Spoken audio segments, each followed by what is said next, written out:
m'a proposé de venir visiter le Fort des Mines, j'ai été intéressé par les différents espaces, la variété des espaces, également la monumentalité des salles. Ça vient coïncider avec le fait que mon père était militaire. Donc j'ai joué très tôt dans les fortifications, explorant les souterrains et allant dans les blocos, essayant d'imaginer quelque chose de militaire à l'intérieur de ces bâtiments. J'ai photographié plusieurs espaces qui m'intéressaient.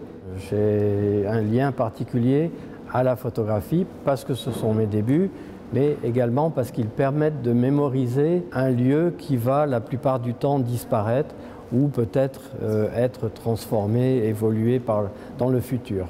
Quand je vois une photo de Georges Rousse, je ne fais pas que voir une photo. Comme elles sont basées sur un procédé anamorphique, j'entre à l'intérieur pour mieux voir le monde, pour le goûter autrement.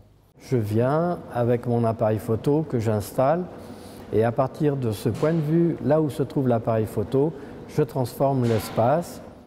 Au tout début, c'était des personnages qui étaient peints dans l'espace et puis progressivement, j'ai introduit des formes géométriques simples qui sont en réalité donc conçues à travers l'appareil photo, mais qui en vrai sont décomposées suivant les différents plans qui se trouvent devant l'appareil photo. Ce sont les mathématiques qui m'ont aidé, les artilleurs, puisque c'était eux les occupants de ce fort. Les artilleurs sont en général bons mathématiciens et du coup j'ai commencé à imaginer des formes géométriques. Ici j'ai pris des formes géométriques simples, le carré, le cercle et le triangle, qui sont là dessinés et qui évoquent les mathématiques, spécialité des artilleurs. Alors quand on est à l'extérieur et qu'on voit cette chose étrange, cette installation de Georges Rousse, si on ne connaît pas l'artiste, on se dit qui est-il? Est-ce que c'est un architecte? Est-ce que c'est un dessinateur? Est-ce que c'est un peintre? Est-ce que c'est un photographe? Et puis on se rend compte qu'effectivement la photographie réunit le tout et que c'est une espèce d'œuvre totale dans le fond, la photographie de Georges Rousse. Et puis à une certaine distance, on se dit que cette installation fonctionne comme une espèce de cible.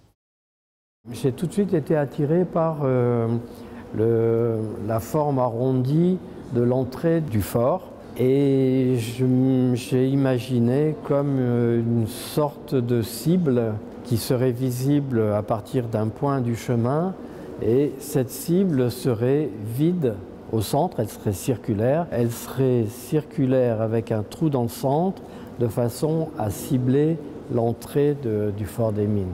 Je ne voulais pas que cette construction soit faite en dur, en bois, ou vienne opacifier finalement la relation avec la nature.